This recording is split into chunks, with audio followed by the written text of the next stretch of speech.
Welcome to Tagar Sundar. India Pakistan మధ్య ఇక యుద్ధం తప్పదేమో అన్న పరిస్థితి నుంచి సడన్ గా ఒక రాత్రికి రాత్రి ఆగిపోయిన పరిస్థితిని కూడా మనం చూసినాం. అదేవిధంగా ఆపరేషన్ కగార్ కూడా ఒక పెద్ద ఎత్తున మధ్య భారతదేశంలో మావోయిస్టులను ఎన్కౌంటర్ చేస్తున్న వార్తలు ప్రతిరోజు చూస్తూ ఉన్నాం. ఈ నేపథ్యంలో అసలు అన్నిటికీ ఒక లింక్ ఉందా? ఈ రెండింటికి మధ్య ఒక లింక్ ఏమన్నా ఉందా?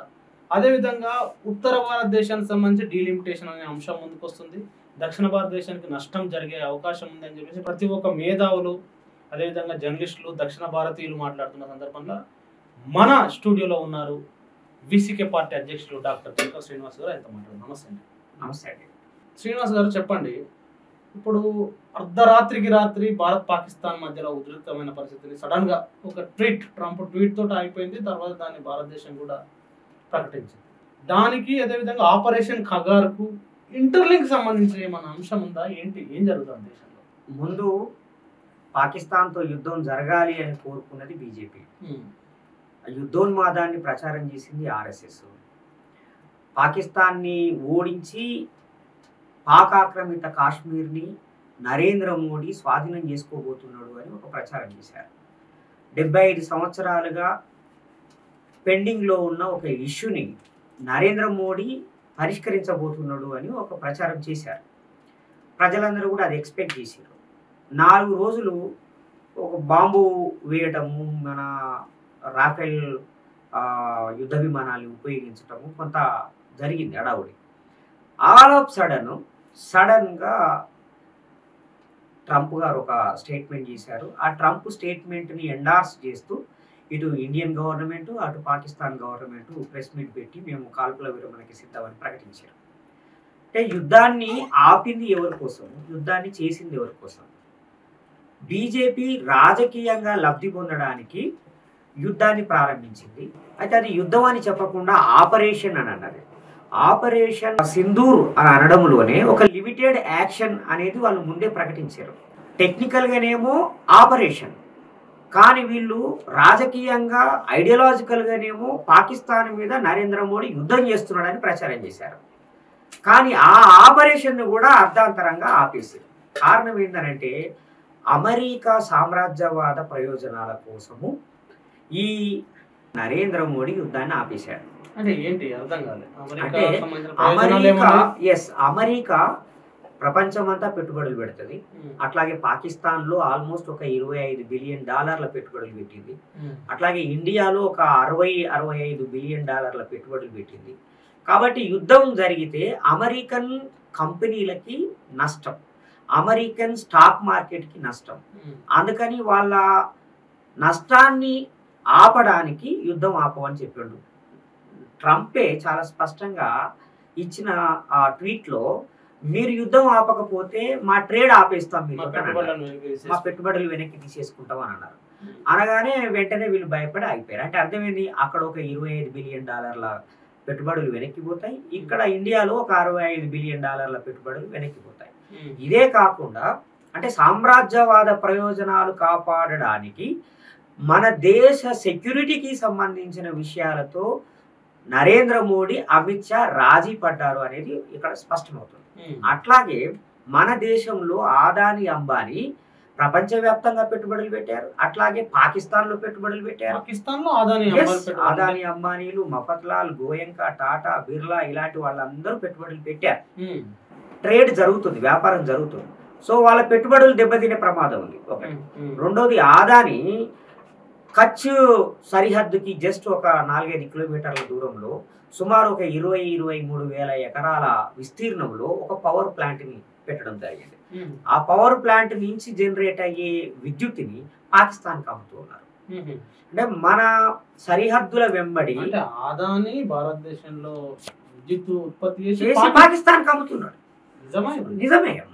మన ఇండియన్ గవర్నమెంట్ ప్రోత్సహించిన పెట్టుబడిదారులే బంగ్లాదేశ్ కి కరెంట్ అమ్ముతున్నారు, నేపాల్ కి కరెంట్ అమ్ముతున్నారు, అట్లాగే పాకిస్తాన్ కూడా అమ్ముతున్నారు. అందుకని వీళ్ళ వ్యాపారం దెబ్బతింటున్నారు.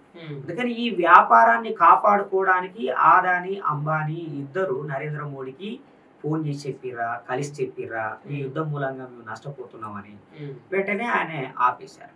ఇక్కడ ఒక పాయింట్ ని మనం గుర్తు చేసుకోవాలి. కపిల్ సిబాల్ రీసెంట్ గా ఒక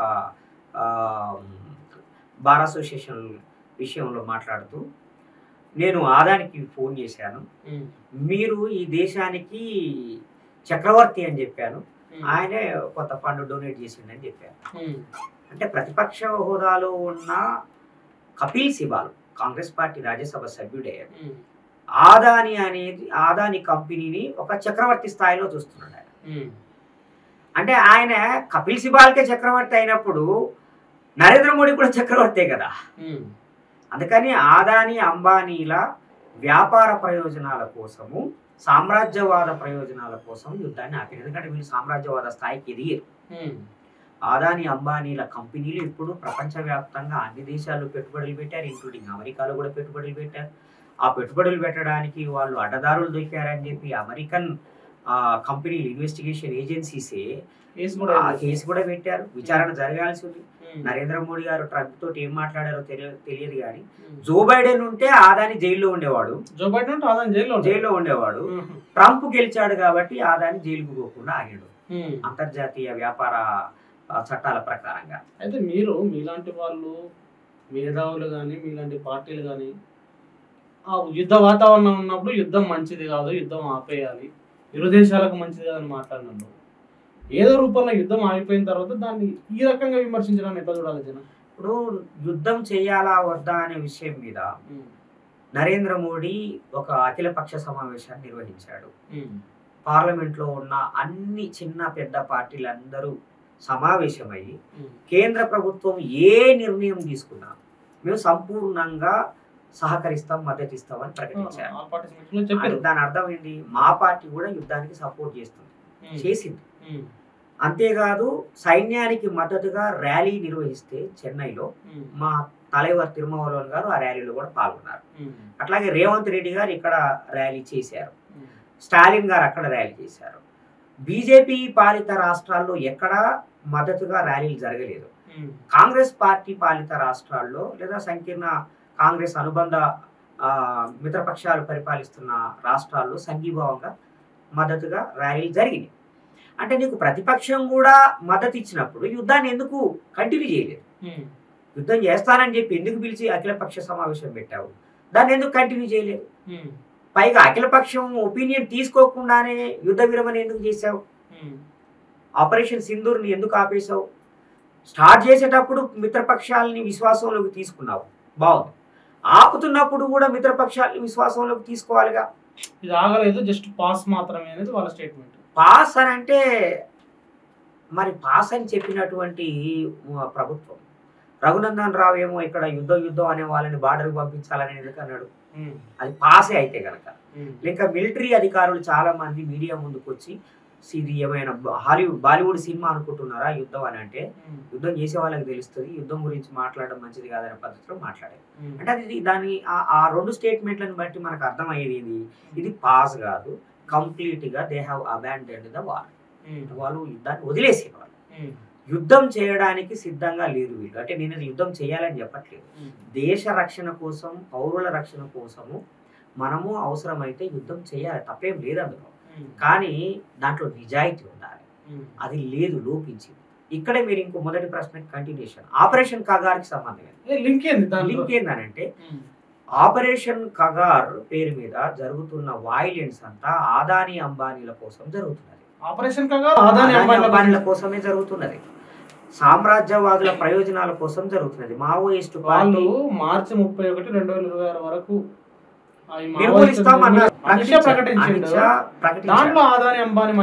డెఫినెట్ గా. ఎందుకంటే మావోయిస్టు పార్టీ, ఆ మాటకు వస్తే కమ్యూనిస్ట్ పార్టీ ఏదైనా సరే అమెరికా సామ్రాజ్యవాదానికి వ్యతిరేకంగా పోరాడుతుంది, ఒకటి. రెండోది ఆదాని అంబానీలు అట్లాగే వేదాంత కంపెనీ, ఇలాంటి కంపెనీలన్నీ కూడా మన దేశంలో ఉన్న బహుళజాతి కంపెనీలు మధ్య భారతంలో ఉన్న సహజ వనరుల మీద కన్నేసినాయి. వాటిని కొల్లగొట్టడం ద్వారా ప్రపంచ కుబేరులుగా ఎదగాలనేది వీళ్ళందరి ఆలోచన. అంటే వీళ్ళంతా ఎక్కడికి తీసుకుపోతారు? ఆ సంపదనంతా మళ్ళీ అమెరికాకి తీసుకుపోతారు. అందుకని ఆదాని అంబానీల కోసమే ఆపరేషన్ కగార్ జరుగుతున్నది.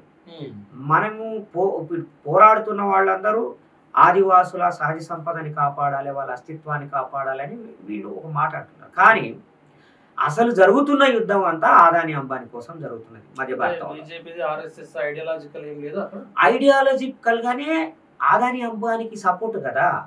ఆర్ఎస్ఎస్ బీజేపీ యొక్క ఐడియాలజీ ఏంది? పెట్టుబడిదారు విధానం, వ్యాపార వర్గాల్ని పెంచి పెద్ద చేయడం. అందుకని నరేంద్ర మోడీ ఈ 11 సంవత్సరాల కాలంలో తీసుకున్న ప్రతి నిర్ణయం వల్ల లాభపడ్డది ఎవరనంటే ఆదాని అంబానీ కుటుంబమే. ఆర్థిక అసమానతలు పెరిగిపోయినాయి. దానికి కారణం నరేంద్ర మోడీ తీసుకున్నటువంటి ఆర్థిక విధానాలే. ఒకే దేశం, ఒకే మార్కెట్, ఒకే పన్ను అనే పద్ధతిని తీసుకొచ్చింది కూడా వాళ్ళ ప్రయోజనాల కోసమే. అంటే ఆర్ఎస్ఎస్ ఐడియాలజీ క్యాపిటలిజానికి వ్యతిరేకమైనది కాదు. క్యాపిటలిజము, ఫాసిజము ఒకే తల్లి బిడ్డలు. అందుకని ఈ ఆర్ఎస్ఎస్ ఐడియాలజీ క్యాపిటలిజం విడివిడి కాదు. క్యాపిటలిజం అనే దాన్ని మతం అనే ముసుగులో నడిపిస్తూ ఉంటారు. అందుకని ఈ సవర్ణ క్యాపిటలిజం ఏదైతే ఉన్నదో అది ఫాసిస్ట్ క్యాపిటలిజము. వాళ్ళ ప్రయోజనాల కోసమే నరేంద్ర మోడీ గారు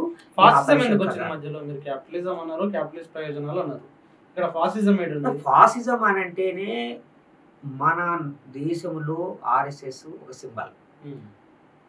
జర్మనీలో, ఇటలీలో ముస్సోలిని, హిట్లర్ ఎట్లాగైతే సింబల్స్, మన దేశంలో ఇప్పుడు ఫాసిజానికి నరేంద్ర మోడీ, అమిత్ షా, మోహన్ భగవత్ సింబల్స్.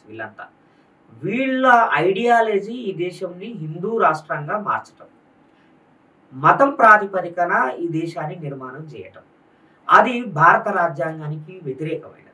కాబట్టి భారత రాజ్యాంగానికి వ్యతిరేకమైన హిందూ రాష్ట్ర భావనని నిజం చేయడం కోసము హింసని ప్రధానంగా ఎంచుకున్నారు.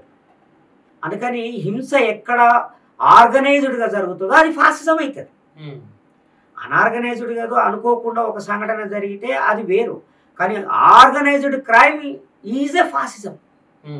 అదే జరిగింది మణిపూర్లో, అదే జరిగింది గుజరాత్లో, అదే జరిగింది దేశంలో ప్రతి చోట అదే జరుగుతున్నది. అందుకని ఇది fascist party, RSS fascist organisation. అంటే ఇక్కడ ఈ నక్సలైట్ల పేరుతోటి వీళ్ళు మావోయిస్టులు కూడా ఆయుధాలని పట్టుకుంటున్నారు, రాజ్యాంగ విరుద్ధంగానే ఉన్నారు. కాబట్టి ఆ రాజ్యాంగేతర శక్తులని మేము ఏరేస్తామని చెప్పేసి అమిత్ షా ప్రకటించినారు.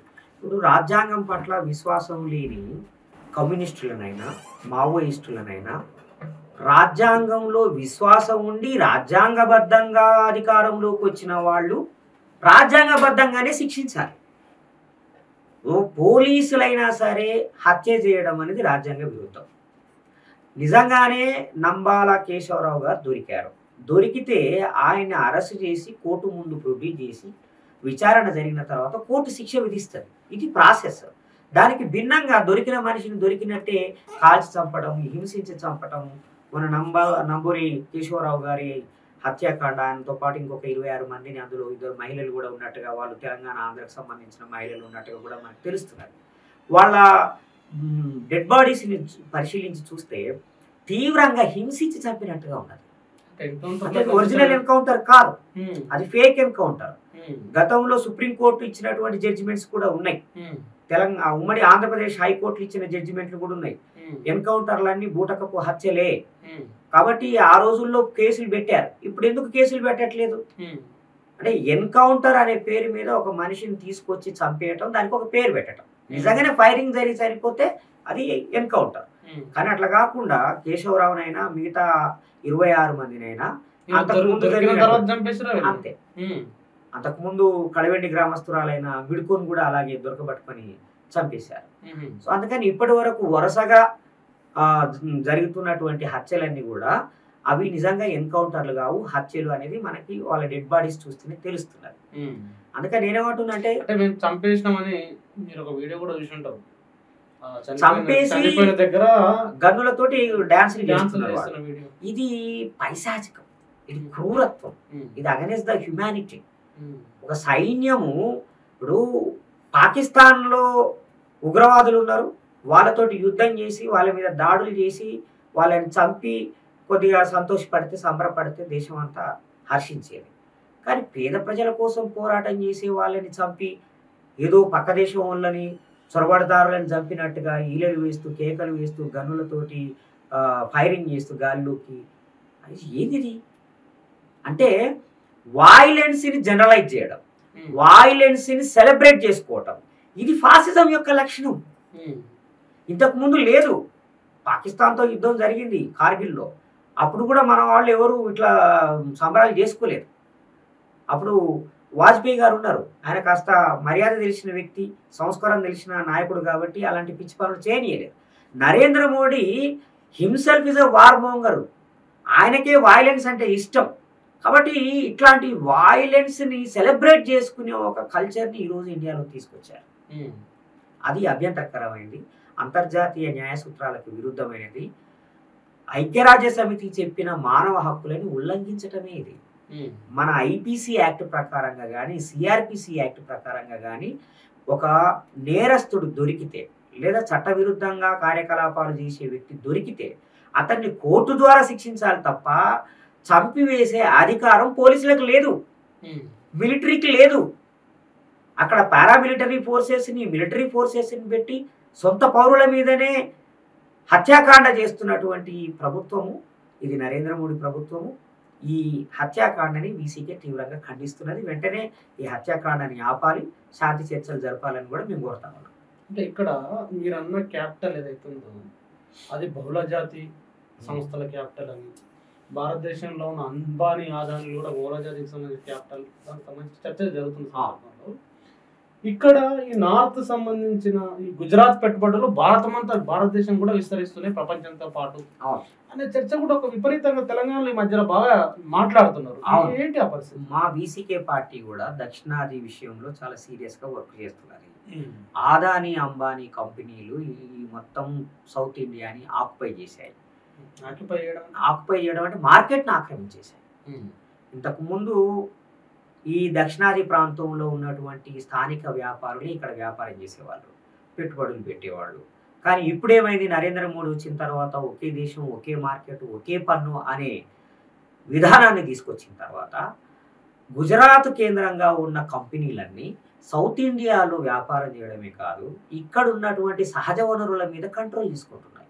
హైదరాబాద్ చుట్టూతో ఉన్న భూములన్నీ వాళ్ళ కంట్రోల్లోకి పోయాయి.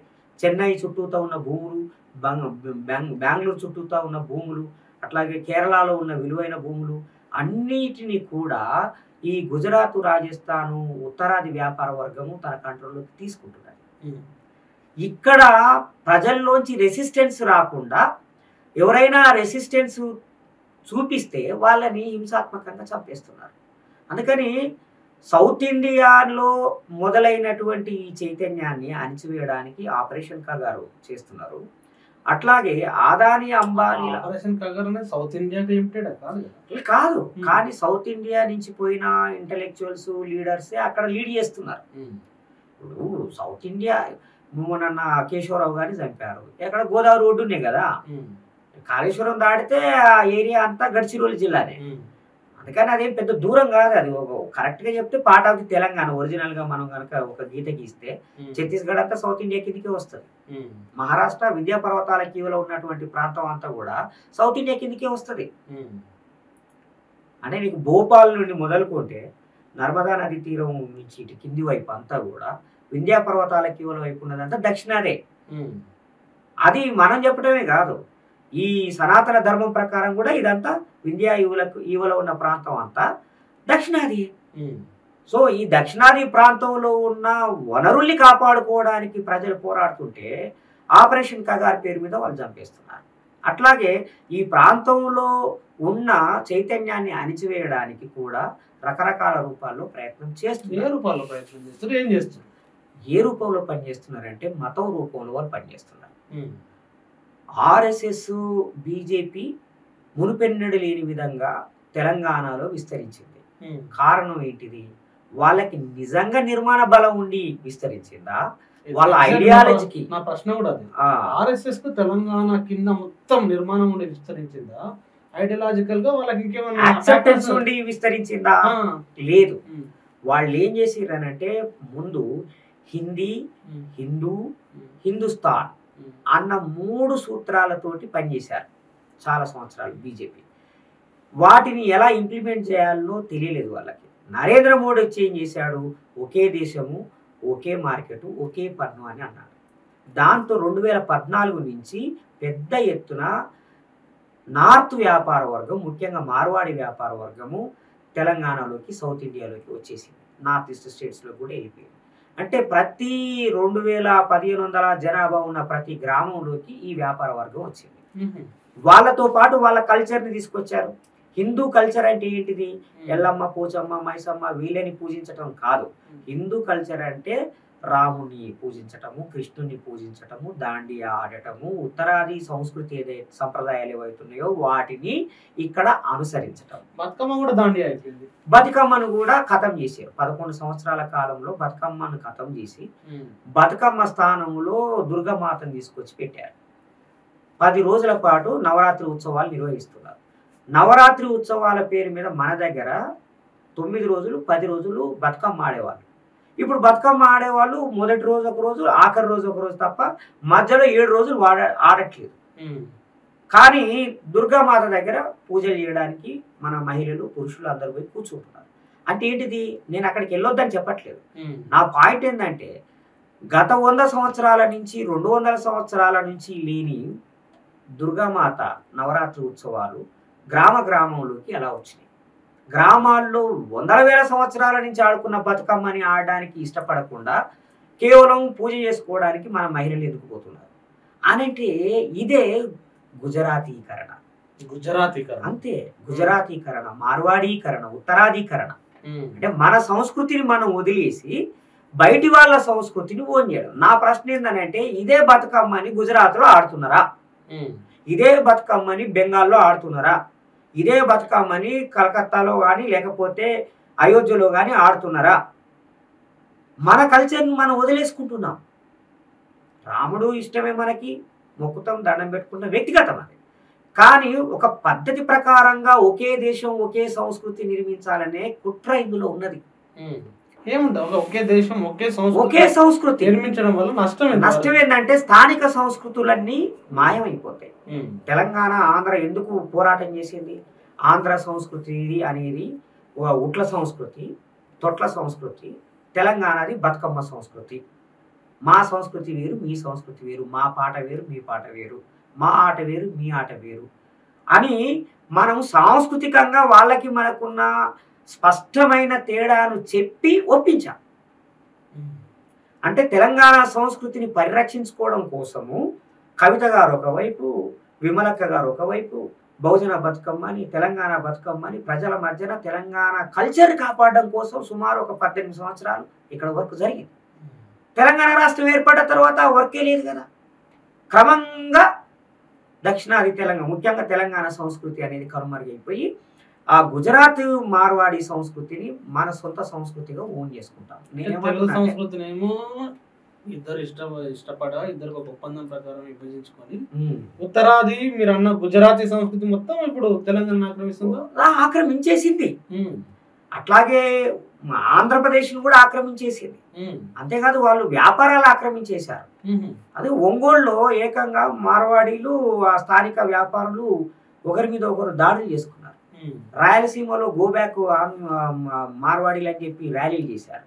ఇదే మన హైదరాబాదులో మన నార్సింగ్ ఏరియా, ముఖ్యంగా మన ఈ నిజామాబాద్ రూట్లో ఉన్నటువంటి ప్రాంతాల్లో మార్వాడీలకు వ్యతిరేకంగా స్థానిక వ్యాపారులు, రైతాంగం రోడ్ల మీదకి వచ్చి నినాదాలు చేసి ఏం చేశారు?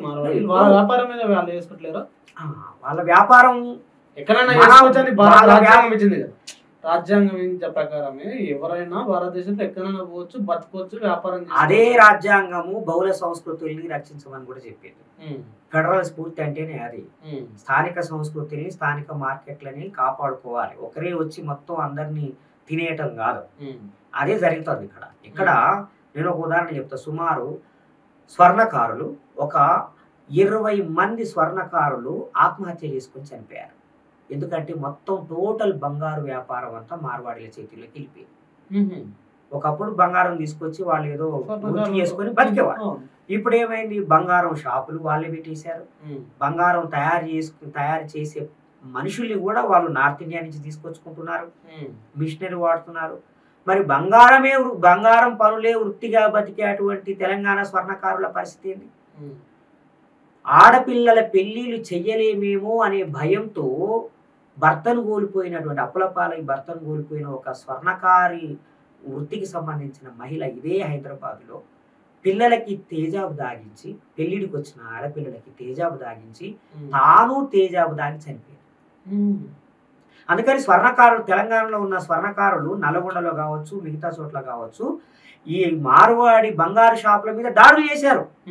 పత్రికల్లో ఎక్కడ రాలేదు, మీడియాలో ఎవరు చూపించలేదు. చెలో అసెంబ్లీ కార్యక్రమం తీసుకున్నారు వాళ్ళు స్వర్ణకారులు మార్వాడీలకు వ్యతిరేకంగా. గోల్డెన్ హబ్ అని ఒకటి తయారు చేయడానికి అప్పుడు కేసీఆర్ గారి ప్రభుత్వము ఈ మెదకు ప్రాంతంలో కొన్ని వేల ఎకరాలని పూలప్ చేసింది. అక్కడ ఒక గోల్డ్ హబ్ తయారు చేయాలని ప్రయత్నం చేసినప్పుడు ఆ గోల్డ్ హబ్బులో మా వాటా ఏంది అని వాళ్ళు పోరాటం చేశారు. గోల్డ్ హబ్ పేరు మీద ఫ్యాబ్ హబ్ లాగా కంప్లీట్గా మళ్ళీ అక్కడ షాపులన్నీ మార్వాడీలకే ఇచ్చే పరిస్థితి ఉంది, ఉత్తరాది వ్యాపారులకి. అందుకని సీరియస్ సంఘర్షణ గ్రాస్ రూట్ లెవెల్లో జరుగుతుంది. ఇది ఉపాధి కదా. మీరు ఇప్పుడు కంపెనీ పెట్టారు, సంతోషం. కంపెనీలో పనిచేసే మనుషుల్ని కూడా మీరు నార్త్ ఇండియా నుంచే తెచ్చుకుంటే ఎలా? సౌత్ వాళ్ళకి ఇవ్వట్లేదు. పోదాం పదండి, ఇప్పుడే నేను వస్తా మీతోటి. హైదరాబాద్లో ఉన్న సైబరాబాద్ కావచ్చు, హైటెక్ సిటీ చుట్టుపక్కల ఉన్న కంపెనీలు ఏవైనా సరే ఎక్కడైనా ఈ తెలంగాణలో ఉన్న వాళ్ళకి కానీ లేదా సౌత్ ఇండియాలో ఉన్న వాళ్ళకి కానీ ఉద్యోగాలు ఇస్తున్నారా? చీప్ లేబర్ కింద పనిచేయడానికి, అంటే తక్కువ వేతనాలకి పనిచేయడానికి అక్కడి నుంచి తీసుకొస్తున్నారు. తెల్లాపూర్ మొత్తము కన్స్ట్రక్షన్ జరుగుతుంది, my homes infrastructure, my homes నిర్మాణాలు జరుగుతున్నాయి. ఎవరి శ్రమతో? మా రామేశ్వరరావు, ఆయన పేరు మై హోమ్ రామేశ్వరరావు ఆ బిల్డింగ్లు కడుతున్నాడు. లక్నో నుంచి, ఒరిస్సా నుంచి, బీహార్ నుంచి వచ్చేటువంటి కార్మికుల శ్రమను దోచుకొని కడుతున్నారు. వాళ్ళందరూ 250, 350, 400 రూపాయలకు పనిచేస్తున్నటువంటి కార్మికులు. అంటే ఉత్తరాదిలో ఉన్న కార్మిక వర్గాన్ని ఇక్కడికి తీసుకొచ్చి శ్రమ దోపిడీ చేస్తున్నారు, తక్కువ వేతనం ఇచ్చి. తెలంగాణ, ఆంధ్ర, ఈ దక్షిణాది ప్రాంతంలో ఉన్న శ్రామికులకి పని ఇవ్వట్లేదు. ఇక్కడున్న భూములన్నీ వాళ్ళు కాజేస్తున్నారు, కొనేసుకుంటున్నారు. అట్లాగే వాళ్ళ వ్యాపారాలన్నింటినీ, వాళ్ళ మార్కెట్ అన్నింటినీ విస్తరింపజేసి స్థానికులకి ఎవరికి ఉపాధి లేకుండా చేస్తున్నారు. కోమట్లకు లేదు, రెడ్లకు లేదు, వెలమలకు లేదు, ఎవరికి లేదు ఇక్కడ బిజినెస్. అంటే ఈ అంశాన్ని జీలకర్ర శ్రీనివాస్ ఒక్కరే మాట్లాడుతున్నారా? ఇంకా ఈ ప్రాంతీయ పార్టీలు ఎవరైనా మాట్లాడినారు? ప్రాంతీయ పార్టీల్లో ఉన్నది అంతర్గతంగా ఎవరు నాలాంటి ఇంటెలెక్చువల్స్ మాట్లాడుతున్నారు, ఉద్యమకారులు మాట్లాడుతున్నారు. ఏదో ఒక రోజు ఇది పెద్ద ఉద్యమంగా మారుతుంది. మా పార్టీ ఈ విషయం మీద పనిచేస్తున్నది. చాలా అద్భుతంగా రేవంత్ రెడ్డి దక్షిణాది గురించి మాట్లాడారు డీలిమిటేషన్ సందర్భంగా. అంటే మమ్మల్ని ఎప్పుడూ ఇండియాలో అంతర్భాగంగా చూడలేదు, మమ్మల్ని విడిగానే చూసిరని కూడా ఆయన చాలా స్పష్టంగా ఢిల్లీలో ఒక కాంక్లేవ్ లో చాలా స్పష్టంగా చెప్పాడు, దక్షిణాది కన్యాయం జరుగుతుందని. అందుకని ఆయన దక్షిణాది గురించి మాట్లాడడం మూలంగా ఈ మొత్తము తెలంగాణలో ఉన్న సామాన్య ప్రజలు కూడా దక్షిణాదికి అన్యాయం జరుగుతుందని ఒక ఎరుకలోకి వచ్చారు. అట్లాగే స్టాలిన్ చెన్నై కేంద్రంగా ఆయన కూడా మాట్లాడుతున్నాడు. స్టాలిన్ అఖిలపక్ష సమావేశం నిర్వహించాడు, సీఎంలతో పాటు కేటీఆర్ ని కూడా ఆహ్వానించాడు. డీలిమిటేషన్ విషయంలో చెన్నైలో ఒక మీటింగ్ జరిగింది. అప్పుడు కేటీఆర్ కూడా దక్షిణాదికి అన్యాయం జరగరాదని చెప్పి మాట్లాడాడు. అందుకని గుజరాత్, రాజస్థాను పెట్టుబడిదారులకి అనుకూలంగా నరేంద్ర మోడీ ప్రభుత్వం ఉన్నది అనేది స్పష్టమవుతున్నది. ఇక్కడ ఉన్నటువంటి టీఆర్ఎస్ కావచ్చు, కాంగ్రెస్ కావచ్చు, వీళ్ళు చాలా అవుట్ రైట్ గా వ్యతిరేకిస్తున్నారు. కమ్యూనిస్ట్ పార్టీలు కూడా నాకు తెలిసి వ్యతిరేకిస్తున్నాయని చెప్పి నేను భావిస్తా ఉన్నాను. అందుకని రేపు అందరూ కలిసి పెద్ద ఎత్తున ఈ తెలంగాణ ఏ లక్ష్యం కోసమైతే సాధించుకున్నారో ఆ లక్ష్యాన్ని చేరుకోవడానికి ఉద్యమించే అవకాశం ఉన్నది. తెలంగాణ ఏర్పడితే తెలంగాణ ఏతరులు తెలంగాణలో భూమి కొనకుండా చట్టం చేయాలి అని 1995 సూర్యాపేట డిక్లరేషన్లో మారోజు వీరన్న చెప్పాడు. అది చేయకపోవడం మూలంగా 11 సంవత్సరాల కాలంలో లక్షలాది ఎకరాల భూమిని ఉత్తరాది వ్యాపార వర్గం కొనేసింది. అంటే కాశ్మీర్లోనే 370 కాశ్మీర్ భూములనే మిగతా వర్గాలు ఈ ఆదాని అంబానీలు మీరు చెప్తున్న సోకాల్డ్ ఆదాని అంబానీలు కొంటున్నప్పుడు తెలంగాణకు అలాంటిది పెట్టడానికి అవకాశం ఉంటుందా? పోరాడాలి ప్రజలు. ఇప్పుడు అదే 370 ఆర్టికల్ని రద్దు చేసినప్పుడు బీజేపీకి రిప్రజెంటేటివ్గా ఉన్న లద్దాఖ్ ఎంపీ 370 రద్దుని సమర్థించింది ఆయన. కానీ 2 ఏళ్ళు తిరగక ముందే అదే లద్దాఖ్ ప్రజలు మాకు 370 కావాలి అని చెప్పి పోరాటం చేస్తున్నారు ఇప్పటికి కూడా. ఎందుకంటే లద్దాఖ్ ప్రాంతంలో ఉన్న సరస్సులు, అదేవిధంగా ఆ పర్వతాలు, వాటన్నింటినీ కూడా ఈ ఆదాని అంబానీలు వచ్చి ఆక్రమించేసుకున్నారు. వేల కోట్ల రూపాయల పెట్టుబడులు పెట్టారు. అక్కడ పర్యావరణాన్ని దెబ్బతీస్తున్నారు, అక్కడ సరస్సుల్ని దెబ్బతీస్తున్నారు, పాడు చేస్తున్నారు అని చెప్పి ప్రజలు తిరుగుబాటు చేస్తున్నారు. మా భూమిని మాకు దక్కకుండా చేస్తున్నారని చెప్పి వాళ్ళు తిరుగుబాటు చేస్తున్నారుగా.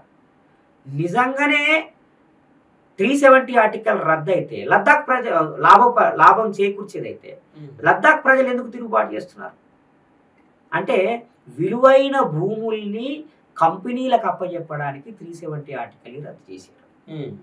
అదేదో ఇండియన్ యూనియన్లో విలీనం, ఇండియన్ యూనియన్లోనే కదా అది ఉన్నది, అదేమన్నా స్వతంత్ర దేశమా? మరి అదే హక్కు ఈశాన్య రాష్ట్రాలకు ఉన్నది, దాన్ని ఎందుకు రద్దు చేయరు? నిజంగా అంటున్నా, కాశ్మీరు ముస్లింలు అనే పేరు మీద వాళ్ళని రద్దు చేశారు కదా, మరి నార్త్ ఈస్ట్ రాష్ట్రాలకు కూడా అదే ఉంది హక్కు. అక్కడ కూడా ఇంచు జాగ కొనలేరు వేరే వాళ్ళు. అవకాశం లేదు. మధ్య భారతంలో కూడా ఇంచు జాగ ఎవరు కొనలేరు. మధ్య భారతంలో అంతే కదా. ఛత్తీస్గఢ్, మధ్యప్రదేశ్ ఎక్కడైతే 5th షెడ్యూల్ అమల్లో ఉందో, 5th షెడ్యూల్ ఉన్న చోట గిరిజనేతరులు ఎవరు భూమి కొనడానికి లేదు. అందుకని ఈ ప్రాంతం యొక్క అస్తిత్వాన్ని మనం కాపాడుకోవాలంటే, ఇక్కడి ప్రజల హక్కుల్ని కాపాడుకోవాలంటే దక్షిణాదియేతరులు, నేను ఇంకా మరింత ముందుకు పోయేమంటున్నా, దక్షిణాదియేతరులు దక్షిణాదిలో భూములు కొనకుండా ఆపాలి, చట్టం చేయాలి, పరిశ్రమలు పెట్టండి. కానీ వచ్చిన పెట్టుబడులు, వచ్చిన లాభాలు మళ్ళీ దక్షిణాదిలోనే ఇన్వెస్ట్మెంట్ పెట్టాలి. మళ్ళీ ఈ ఇడ్లీ సాంబార్ అమ్ముకున్న దగ్గర వస్తుందా ఈ మూమెంట్? తప్పకుండా వస్తుంది భవిష్యత్తులో. నా స్టాండ్ ఏంటంటే వీసీకే స్టాండ్, 100 సంవత్సరాల క్రితం నిజాం రాజు కాలంలో వచ్చి స్థిరపడ్డ మార్వాడీలకి మనం వ్యతిరేకం కాదు. 1956కి ముందు వచ్చి ఇక్కడ ఉన్న వాళ్ళకి మనం వ్యతిరేకం కాదు. వాళ్ళు ఇక్కడ పార్ట్ అండ్ పార్సల్ ఆఫ్ తెలంగాణగా మారిపోయారు. వాళ్ళు బై ప్రొఫెషన్ ఆర్ క్యాస్ట్ వాళ్ళు మార్వాడీలు కావచ్చు, కానీ వాళ్ళు ఇక్కడ స్థానికులు అవుతారు. ఎందుకంటే 400 సంవత్సరాల చరిత్రలో మార్వాడీలు వచ్చి చాలా మంది వచ్చి ఇక్కడ వాళ్ళు బతుకుతున్నారు. వాళ్ళని కూడా డామినేట్ చేస్తున్నారు ఇప్పుడు కొత్తగా వచ్చినటువంటి మార్వాడీలు. లోకల్ మార్వాడీలను బయట నుంచి వచ్చిన మార్వాడు. ఇప్పుడు హైదరాబాద్ లో మార్వాడి చిన్న మార్వాడి, చిన్న వ్యాపారి. అదే గుజరాత్ లో ఉన్న మార్వాడి అతిపెద్ద వ్యాపారి కదా. అదానితోటి హైదరాబాద్ లో ఉన్న మార్వాడి ఏం పోటీ పడగలుగుతాడు? కాబట్టి తెలంగాణ మార్వాడీలతోటి మనకి ఇబ్బంది లేదు. అంటే తెలంగాణ మార్వాడీలు అంటే 100 సంవత్సరాల నుంచి ఇక్కడ పుట్టి పెరిగి బతికినారు అటువంటి వాళ్ళు, ఈ తెలంగాణ అభివృద్ధిలో భాగమైన వాళ్ళు. కానీ 2014 తర్వాత నుంచి వచ్చినటువంటి మార్వాడీలు ఎవరైతే ఉన్నారో వీళ్ళు చాలా ప్రమాదం. వీళ్ళ మూలంగా తెలంగాణకి, సౌత్ ఇండియాకి నష్టం జరుగుతుంది. ఈ విషయంలో స్థానిక మార్వాడి వ్యాపార వర్గం కూడా తెలంగాణ ప్రజలతో కలిసి పనిచేయాలి. డీలిమిటేషన్ గురించి కూడా చాలా ఇబ్బంది పడుతున్నారు దక్షిణాది రాష్ట్రాలు. డీలిమిటేషన్ అనేది అతిపెద్ద సమస్య. 1971 జనాభా లెక్కల ప్రకారంగా మొన్నటి వరకు డీలిమిటేషన్ జరిగింది. ఇప్పుడు పెరిగింది జనాభా. నార్త్లో జనాభా విపరీతంగా పెరిగింది. ఎంత దారుణం అంటే సుందర్ గారు, ఉత్తరప్రదేశ్ ఒక్క రాష్ట్రం జనాభా 25 కోట్లు, సౌత్ లో ఉన్న 5 రాష్ట్రాల జనాభా 25 కోట్లు.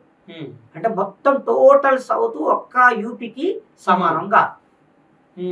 ఒక్క యూపీలో 80 పార్లమెంట్ సీట్లు ఉన్నాయి ఇప్పుడు. అంటే మొత్తం టోటల్ సౌత్ ఇండియా సీట్లలో 50%. ఎంత పెద్ద జాగ్రఫీ, అది పెద్ద ప్రదేశం. అంటే జనాభాని పెంచారు. ఎవరు పెంచారండి? ముస్లింల మీద ప్రచారం చేశారు. మీరు బీహార్కి వెళ్ళండి, యూపీకి వెళ్ళండి, మధ్యప్రదేశ్కి వెళ్ళండి, అన్ని కులాల్లో మినిమం 6-7 డజన్ మందిని కన్నా ముస్లిమేతర కుటుంబాలు కూడా ఉంటాయి. జనాభాని వాళ్ళు పెంచుకుంటూ పోయారు. సౌత్ ఇండియాలో ఒక్కరు ముద్దు, అసలు ఒక్కరు ముద్దు, ఇద్దరు వద్దు, చిన్న కుటుంబం, చిన్న కుటుంబం, ఈ మూమెంట్ బాగా జరిగింది. కంట్రోల్ చేసి చిన్న కుటుంబం ఉంటేనే మనం డెవలప్ అవుతామని, అది నాగరికత అని, అది అభివృద్ధికి సంకేతం అని ఇక్కడ ప్రజలు భావించారు. అందుకని గణనీయంగా ఇక్కడ జనాభా తగ్గింది. సౌత్ ఇండియా మొత్తం తగ్గింది. కానీ అక్కడ జనాభా పెరుగుతూ పోయింది. కారణం ఏంటంటే ఇక్కడ భూ పోరాటాలు జరిగినాయి, భూ పంపకాలు జరిగినాయి, అభివృద్ధి జరిగింది. కాబట్టి ఈ ప్రాసెస్లో చిన్న కుటుంబంతో మాత్రమే బతకగలిగే ఒక పరిస్థితి వచ్చింది. అక్కడ భూమి లేని నిరుపేదలు ఎక్కువ. 5 జీవనదులు ప్రవహించే చోట ఎందుకు పేదరికం ఉన్నది? బీహార్ మొత్తం పచ్చగా ఉంటది, కానీ మెజారిటీ ప్రజానికం పేదలు. ఎందుకు? భూమి కొన్ని వర్గాల దగ్గరే ఆగిపోయింది. ఇంకా అక్కడ డీసెంట్రలైజ్ జరగలేదు అక్కడ. కాబట్టి జనం విపరీతంగా ఉన్నారు, భూమి లేదు. వాళ్ళ రెక్కల కష్టం మీద వాళ్ళు బతకాలి. కాబట్టి 4 పిల్లలు ఎక్కువ ఉంటే వాళ్ళ రెక్కల కష్టం మీద వీళ్ళు కుటుంబం బతుకుతాయి. కాబట్టి పిల్లలే ఆస్తి వాళ్ళకి. అందుకని విపరీతంగా పిల్లలు కన్నారు. రాజస్థాన్లో, అదేవిధంగా బీహార్లో, ఉత్తరప్రదేశ్లో విపరీతంగా పిల్లల్ని కన్నారు. అందుకని జనాభా విపరీతంగా పెరిగింది. ఈ పెరిగిన జనాభా ప్రకారంగా పార్లమెంటు నియోజకవర్గాల పునర్విభజన జరిగితే ఉత్తర భారతంలో సీట్లు పెరుగుతాయి, దక్షిణ భారతంలో భారతదేశ పిలుపు కదా ఇద్దరు ముందు. అది నేషనల్ పాలసీ. చాలా పకడ్బందీగా అమలు చేసిన దక్షిణ భారతదేశాన్ని ఆ పద్ధతిలో కన్సిడర్ చేయాలి కదా. యాక్చువల్ గా ఇందిరాగాంధీ గారు ఆ పాలసీని తీసుకొచ్చినందుకే ఓడిపోయారు. బలవంతంగా కుటుంబ నియంత్రణ చేపిస్తున్నది ఈమె అని ఒక దుష్ప్రచారం చేసి ఆనాడున్న జనతా పార్టీ కూడా, ఇప్పుడు ఏదైతే బీజేపీ ఉందో ఆనాడున్న జనతా పార్టీ కూడా అలాంటి ప్రచారం చేసి కుటుంబ నియంత్రణని వ్యతిరేకించారు వాళ్ళు. తద్వారా అక్కడ జనాభా పెరిగింది.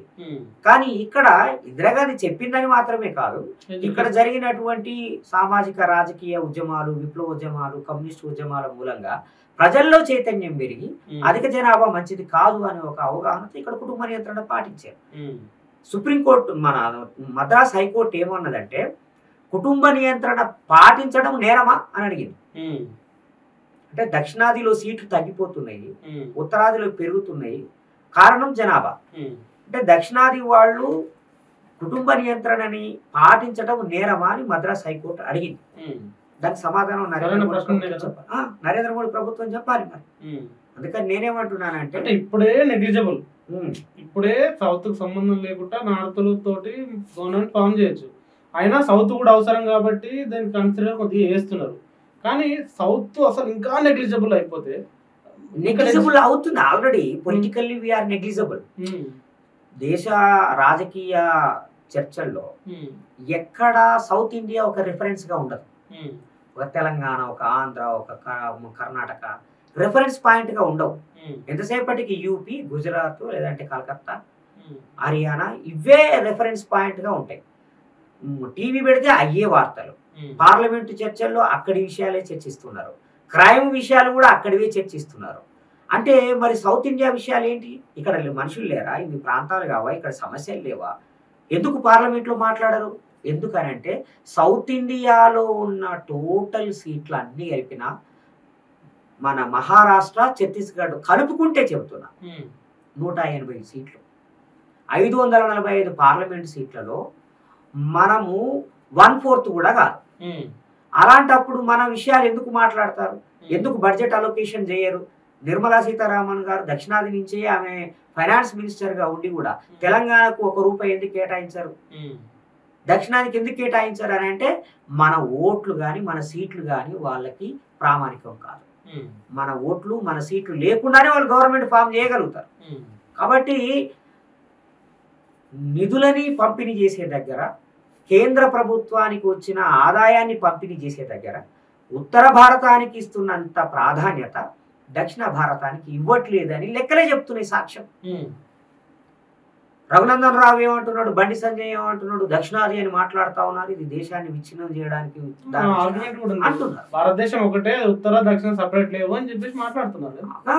ఇప్పుడు ఉత్తరం దక్షిణం లేదని నువ్వు అంటున్నావు, కానీ నీ సాహిత్యం ప్రకారంగా, నీ పురాణాల ప్రకారంగా ఉత్తరం వేరు దక్షిణం వేరు. నీ అవగాహనలోనే ఆ ఉత్తరం దక్షిణం స్పష్టంగా కనబడుతున్నది. నీ అలొకేషన్ లో ఉత్తరం వేరు దక్షిణం వేరు అని స్పష్టంగా కనిపిస్తున్నది. మీ రాజకీయ విధానంలోనే అసలు దక్షిణాదికి ఎలాంటి ప్రాధాన్యత లేదు. మీరు నేను ఒకటైతే నాకు బువ్వ పెట్టకుండా చంపేస్తారా? మీరు నేను ఒకటైతే అంటే సుందరు, జీలకర్ర శ్రీనివాస్ ఒకటే, కానీ జీలకర్ర శ్రీనివాస్కి తిండి పెట్టకుండా, కూడుగుడ్డ లేకుండా చేసి నువ్వు నేను ఒకటే అంటే సరిపోతుందా? అదేం న్యాయం? అది సామాజిక న్యాయం కాదు, ప్రాదేశిక న్యాయం కూడా కాదు. అందుకని వీళ్ళు దక్షిణాదికి బాధ్యత కలిగిన బీజేపీ నాయకులు ఏం చేయాలండి? వాళ్ళు దక్షిణాదికి అన్యాయం జరుగుతుంది, దాన్ని పరిష్కరించాలి, బడ్జెట్ పెంచండి. ఒక్కరోజైనా నరేంద్ర మోడీ గారి దగ్గరికి పోయి కిషన్ రెడ్డి కానీ బండి సంజయ్ కానీ దక్షిణాదికి ఇంత బడ్జెట్ కావాలి సార్ ఇవ్వండి అని అడిగారా? అడుగుతున్న వాళ్ళ మీద సెటైర్లు వేయడము, దాడి చేయడం తప్ప వీళ్ళకి ఏం బాధ్యత ఉంది? వీళ్ళు వీళ్ళు పార్టీ ఏదైనా కావచ్చు, బై బర్త్ వీళ్ళు తెలంగాణ వాళ్ళు కదా. రేపు చచ్చిపోతే కూడా తెలంగాణలోనే కదా వాళ్ళని మనము ఇక్కడ బొందబెట్టేది. నేను తెచ్చినా వాళ్ళు తెచ్చినా మనల్ని తీసుకుపోయి కాశీలు ఏం బొందబెట్టరు. కాబట్టి ఇది మన మాతృభూమి. మన ఐడియాలజీస్ వేరు కావచ్చు, మన ఐడియాలజీ వేరు కావచ్చు, మన పార్టీ వేరు కావచ్చు, మన కులం కూడా వేరు కావచ్చు, కానీ మనది తెలంగాణ, మనది సౌత్. దానికి అన్యాయం జరుగుతున్నప్పుడు బీయింగ్ ఏ పొలిటీషియన్ నువ్వు పాలకుల్ని ప్రశ్నించాలి కదా. ప్రశ్నించకపోతే కనీసం ప్రశ్నించే వాళ్ళకైనా మద్దతుగా ఉండాలి కదా, సింపథెటిక్గా ఉండాలి కదా అంటున్నా. ఆ పని చేయట్లేదు. చేసే వాళ్ళని వీళ్ళు ట్రోల్ చేయడము, వ్యతిరేకించటము, దేశద్రోహులుగా చిత్రించటము, ఇదంతా నాన్ సెన్స్. దేశం విడిపోవాలని కోరుకోవట్లేదు మనం. ఒకటే కాన్స్టిట్యూషన్, ఒకటే దేశం, కానీ ఈ సౌత్ ఇండియాకి అన్యాయం జరగద్దు అంటున్నాం. అలొకేషన్ పెంచాలి, పార్లమెంట్ సీట్లు పెంచాలి. లేదు పార్లమెంట్ సీట్లు పెంచడం కుదరకపోతే వీసీకేగా మా ప్రతిపాదన ఏంటి అంటే సౌత్ ఇండియాకి ఒక పార్లమెంట్ పెట్టండి, ఒక బడ్జెట్ పెట్టండి. నన్ను అడిగితే ఒక సెషన్ ఢిల్లీలో జరగాలి, ఒక సెషన్ సౌత్ ఇండియాలో జరగాలి. సౌత్ ఇండియాలో జరిగేటప్పుడు సౌత్ ఇండియా ఇష్యూస్ని చర్చించాలి, ఇక్కడ అవసరమైన చట్టాలు చేయాలి. ఎందుకు సాధ్యం కాదు? మహారాష్ట్ర ఉంది, మహారాష్ట్రలో నాగ్పూర్లో ఒకసారి అసెంబ్లీ సమావేశాలు జరుగుతాయి, బొంబాయిలో ఒకసారి అసెంబ్లీ సమావేశాలు జరుగుతాయి. ప్రాక్టికల్ గా ఉంది ఆల్రెడీ. మనకు వచ్చే నష్టమే ఉంది. ఫ్లైట్లు ఉన్నాయి, అక్కడి నుంచి ఇక్కడికి రావచ్చు, ఇక్కడ కూర్చొని మాట్లాడవచ్చు. అదే నరేంద్ర మోడీ గారు, అమిత్ షా గారు ఇదే సౌత్ ఇండియా పార్లమెంట్లో కూర్చొని సౌత్ ఇండియన్ పార్లమెంటేరియన్స్ చెప్తున్న సమస్యలని విని ఇక్కడ వాళ్ళు ఓట్లు వేసి ఇక్కడ చట్టం చేయొచ్చు కదా. అందుకని అదేం పెద్ద రాజ్యాంగ వ్యతిరేకమైనది ఏం కాదు. అట్లాగే బడ్జెట్ కూడా సౌత్ ఇండియాకి అన్యాయం జరుగుతుంది కాబట్టి సౌత్ ఇండియా నుంచి కలెక్ట్ అయ్యే రెవెన్యూ అంతా సౌత్ ఇండియాకే ఖర్చు పెట్టే విధంగా సపరేట్ బడ్జెట్ ప్లాన్ చేయండి. మా బడ్జెట్ తీసుకుపోయి గుజరాత్ రాజస్థాన్ ఖర్చు పెట్టే బదులు మీ ఆర్గ్యుమెంట్ లో నిజంగా సౌత్ ఇండియాకి సంబంధించిన బడ్జెట్ మొత్తం ఇక్కడనే పెడితే అనగారిన రాష్ట్రాలు, అనగారిన ప్రదేశాలు సౌత్ ఇండియాలో కూడా ఉంటాయి కదా, మళ్ళీ ఉంటాయి. శ్రీకాకుళాన్ని తర్వాత ఇక్కడ బడ్జెట్ పెడితే అన్నింటిని అభివృద్ధి చేసుకోవచ్చు. సౌత్ ఇండియాలో కలెక్ట్ అయ్యే రెవెన్యూని సౌత్ ఇండియాకే ఖర్చు పెడితే వెనుకబడ్డ శ్రీకాకుళాన్ని అభివృద్ధి చేసుకోవచ్చు, రాయలసీమని అభివృద్ధి చేసుకోవచ్చు, చేవెళ్ళని కూడా అభివృద్ధి చేసుకోవచ్చు, మహబూబ్ నగర్ని కూడా అభివృద్ధి చేసుకోవచ్చు మనం. కానీ ఇక్కడ మనము 100 రూపాయలు కేంద్ర ప్రభుత్వానికి పన్నుల రూపంలో పంపిస్తే కేవలం 40 రూపాయలు మాత్రమే వెనుకకు వస్తున్నాయి. రాష్ట్రాలు అన్నిటిగా తెలంగాణకి జరుగుతుంది. అంటే కలెక్ట్ అయిన రెవెన్యూని వాళ్ళు మళ్ళీ దేశానికి పంచిపెట్టే క్రమంలో వాళ్ళు పెట్టుకున్న ప్రమాణాలు ఏంటి? ఒకటి జనాభా, 2 వెనుకబడతాను. సో ఈ 2 పారామీటర్స్ చూసినప్పుడు మూడోది డబుల్ ఇంజన్ వాళ్ళది, అది ఇక్కడ సింగిల్ ఇంజన్ కూడా లేదు. అందుకని జనాభా ఎక్కువ ఉంది కాబట్టి గుజరాత్కి, యూపీకి, బీహార్కి, రాజస్థాన్కి, మధ్యప్రదేశ్కి ఎక్కువ పోతుంది. జనాభా తక్కువ ఉంది కాబట్టి మనకు తక్కువ వస్తుంది. పైగా మీరు డెవలప్ అయి ఉన్నారు కాబట్టి మీకు అంత డబ్బులు ఎందుకని చెప్పి వాళ్ళకి ఎక్కువ పంపిస్తున్నారు. వాళ్ళని డెవలప్ చేసిరా, మరి ఏమైంది? తెలంగాణని నార్త్ ఇండియన్స్ డెవలప్ చేయలేదు, సెంట్రల్ గవర్నమెంట్ ఇప్పుడు కూడా డెవలప్ చేయలేదు. అది వాజ్పేయి ప్రభుత్వం అయినా మన్మోహన్ సింగ్ ప్రభుత్వం అయినా ఇక్కడ వాళ్ళు డెవలప్ చేసింది ఏమి లేదు. ఇక్కడి స్థానిక ప్రభుత్వాలు ఇక్కడ కలెక్ట్ అయిన డబ్బులతో చేసుకునేవే. 2015 నుంచి కదా జిఎస్టీ వచ్చింది. అంతకు ముందట స్థానికంగానే మనం వసూలు చేసుకున్నాం, ఇక్కడ ఖర్చు పెట్టుకున్నాం. సెంట్రల్ ట్యాక్స్ ఏమన్నా ఉంటే మనం పంపించినాం, అది అయిపోయింది. ఇప్పుడు స్టేట్ ట్యాక్స్ నరేంద్ర మోడీ దగ్గరికే పోయి, సెంట్రల్ ట్యాక్స్ నరేంద్ర మోడీ దగ్గరికే పోయి మళ్ళీ అటు నుంచి ఇటు రావాలి. అది బకాయిలు, మళ్ళీ 1000 కోట్ల రూపాయలు బకాయిల రూపంలో ఉన్నాయి అక్కడ. సో నేనేమంటున్నానంటే నరేంద్ర మోడీ గారు అధికారంలోకి వచ్చి 11 సంవత్సరాల కాలంలో ఎక్కువ నిధులు బీహార్కే ఇచ్చారు, రాజస్థాన్కి ఇచ్చారు, యూపీకి ఇచ్చారు. స్టిల్ అవి అండర్ డెవలప్డ్ స్టేట్స్ గా ఎందుకున్నాయి?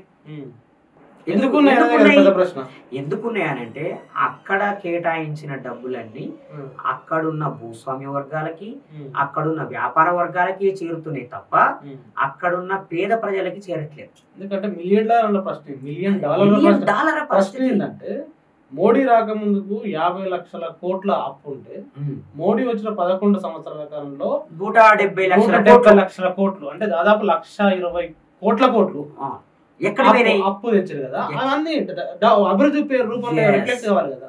నేనేమంటున్నానంటే అవి మౌలిక వసతుల కల్పన పేరు మీద జిఎంఆర్ లాంటి కంపెనీలకి, రోడ్లు వేసే కంపెనీలకి దారాదత్తం చేశారు. ప్రాజెక్టుల పేరు మీద ఇచ్చారు. ఈ ప్రాజెక్టులు కట్టేవాళ్ళు ఎవరు? ఈ రోడ్లు వేసేవాళ్ళు ఎవరు? అంటే డెవలప్మెంటల్ ప్రాజెక్ట్స్ చేపట్టే కంపెనీలన్నీ కూడా సంపన్న వర్గాలకు సంబంధించినవి. సో వీళ్ళు డెవలప్మెంట్ పేరు మీద పెట్టిన డబ్బులన్నీ ఆ కంపెనీలకే పోయినాయి. అభివృద్ధి అంటే కంపెనీల కార్పొరేట్ అభివృద్ధి కాదు. ఇంత గుజరాత్ అదాని అంబానీ అక్కడి నుంచి వచ్చాడు, టాటా కావచ్చు, మిగతా వాళ్ళందరూ అక్కడి నుంచి వచ్చారు. కానీ గుజరాత్ లో మెజారిటీ ప్రజానీకం పేదరికంలో ఎందుకున్నారు అంటే సంపద కొన్ని వర్గాల చేతుల్ని పోగుపడుతుంది. బీహార్ కి అన్ని వేల కోట్లు ప్రతి బడ్జెట్ లో కేటాయిస్తున్నారు.